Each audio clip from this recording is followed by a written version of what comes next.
guys, what's up and welcome back. We're going to take a look now at a riff that you can use to really add on, or you can use it as a backbone to really add things around it. And this video is going to show you a bit of how you can do that. Okay? Now, a lot of the riffs that we've gone over so far, they aren't super exciting, right? They don't go to many places, they repeat over and over, which is perfectly fine because they're there to show you guys different finger techniques, finger strengthening activities, stuff like that, right? But again, one thing I've said in just about every video is you want to be able to make things your own. Once you get the bass riff or the bass chord or whatever, and the technique, you want to try to turn the technique into being able to do it yourself, right? And not just following what other people say. So here's the riff that we're going to work with, because what's great about this riff is it really sets up other things that you can kind of play on top and you can use to change it around. So the riff goes like this.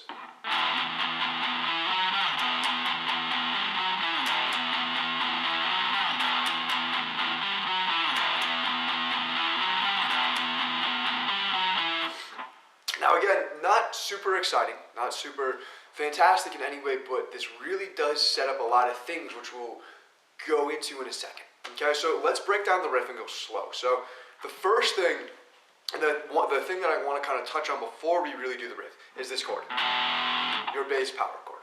Now this is the lowest note, the lowest chord, the lowest note, whatever you want to play in standard tuning is obviously your 6-string open. And to turn that into a chord, right, you just bar the 2 frets on top, right? Okay?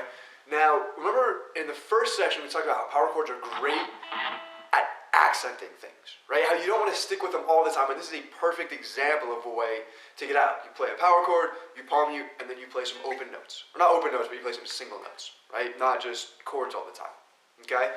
So when you do this, if you haven't noticed, if you just strum open the bottom 3 strings, you get almost kind of a dissonant chord. It's not really dissonant, but it kind of is, right? It doesn't sound that great to your ear.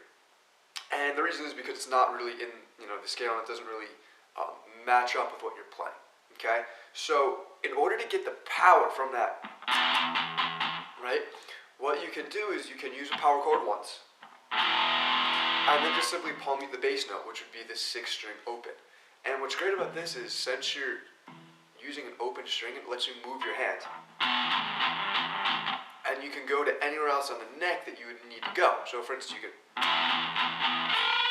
right? You had time to move up 12 frets to hit something else, which obviously is not what we're doing here, but it shows that you can move anywhere you want on the neck, right? Because you're not having to keep your hand. If you were to do that on the 3rd fret, you'd have to really slow down to move, because you have to keep your finger here to do the palm mute. So when you hit the open chord, after that you're going to play 4 chugs palm muted on the 6th string. 1, 2, 3, 4, 5.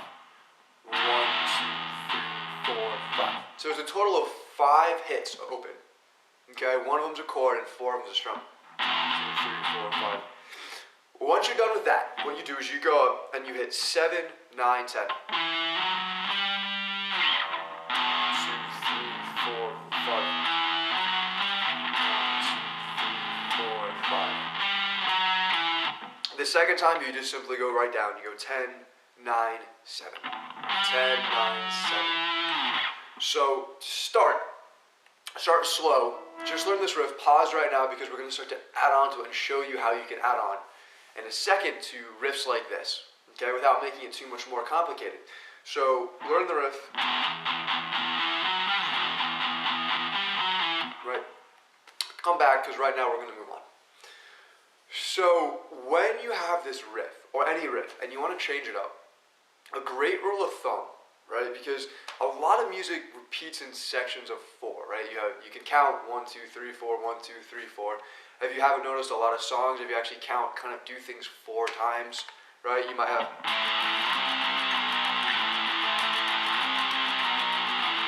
and it would repeat 4 times before it goes on. Not always, but music is, a lot of things that do repeat, right?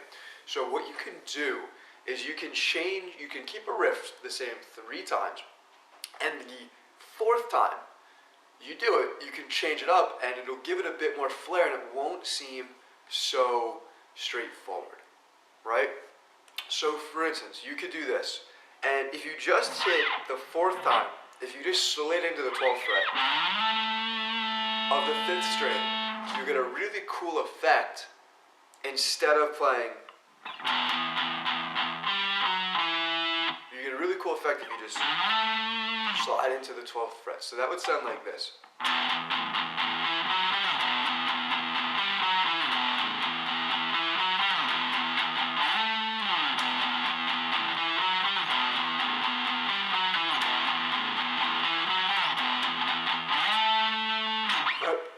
Just changing it up the last time can give you a difference that kind of registers at the ears a little bit, because now if you notice, nothing you play in this riff really repeats, because the first time you go up, the second time you go down, which is different, then you go up, which is starting to sound similar to the ear, it's starting to sound like a pattern, but then you immediately break it by hitting the 12th fret. So while there is a pattern, obviously of you go up every other time, it's a bit harder for the ear to pick up on, so it sounds different and it sounds much better. Something else you could do is hit the 5th fret into the 7th fret on the 4th time, and that would sound like this.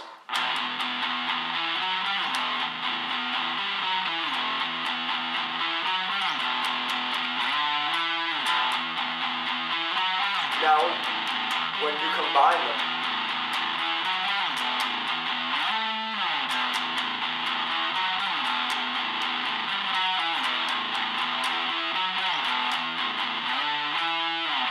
you see how it starts to really give it life, and this is played a bit slower than maybe you would.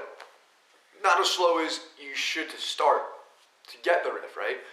But you can see how it starts to kind of give it shape, and the reason is, again, because it changes. Your ear doesn't pick up quite on the pattern. It gives it just enough of a pattern for your ear to like it and to register, because the human brain likes to find patterns, right? If you're not told a pattern and you pick up on it, for whatever reason, that makes your brain happy, right? If someone tells you a pattern, then you go, oh, it's whatever. But if you find a pattern on your own, for whatever reason, in the evolution of the human brain, it makes your brain happy. For whatever reason, you can look it up, you can read about it, but so with this, what it does is it gives it just enough of a pattern for your brain to pick up on it with the, right? Because you're always going back to every other time. But after that, you switch, which gives it difference, which makes your brain like it more because it's found a pattern, but it also changes it up and plays notes that are pleasing to the ear. So there's a lot of psychology behind it, and it's just as important as music theory to actually understand what makes, if you really want to make great riffs and you want to understand why they're great to you or to other people, you really have to know how the human brain works and why notes sound good and sound off. But that's a conversation for another day that maybe we'll get into down the line. So how you can use this now to start changing the riffs and changing stuff around that you make is you want to find something that you can do that you can change up by 1 or 2 notes at the end. And the exercise for this is I want you to ignore the 12th fret slide, and I want you to ignore the 5 that I just showed you. And I want you to try to find notes now that sound good.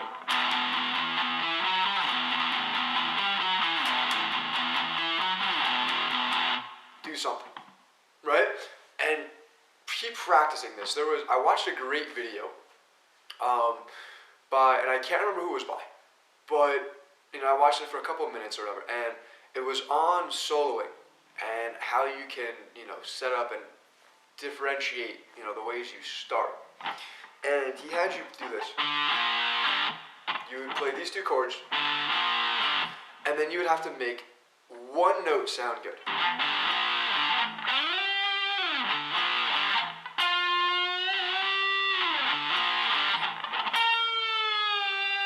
Right? And you would have to come up with as many different ways that you could to, in 1 note or 1 bend, make it sound good. And he would make you do this, 7 or 8 times if you were a student, at least, doing things in a different way. And then he would say, okay, you could do 2 notes.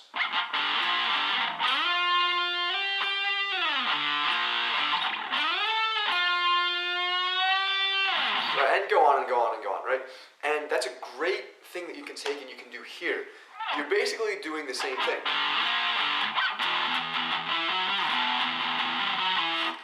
You're playing it over and over, and then I want you to find as many different ways as you can to make something else sound good on top of it. Again, you can use the 12th, you can use the 5th to 7th, but try to come up with your own ways that you can make it sound different, okay? When you're done with that, I want you to pick any riff that at this point you've picked up on that you like, anything you've created, maybe even anything you've heard, if you haven't come up with that many of your own riffs at this point, which I hope you have. But if you haven't, and I want you to try to find ways you can change it up. Use the same pattern, play the riff, go on, and then change it by a note or 2 at the end, okay? And that will really start to differentiate what you can play and start to open up and add in a whole lot of stuff. Remember, you only have 12 notes, or 12 frets, right? And everything starts to repeat. There's only so much you can do just by hitting notes. You really have to get creative and find the little things that set you apart from other people. When you come back in the next section, we're going to start working on triplets. When you pick, triplets and playing in rhythm, which can be very hard if you haven't really mastered alternate picking, and that's why we've done so much of it up to this point. Because triplets are just incredibly fast, alternate picked sets of 3. Okay, so come back, we'll look at that, and then we'll go on and we'll study some even more great stuff. See you guys soon.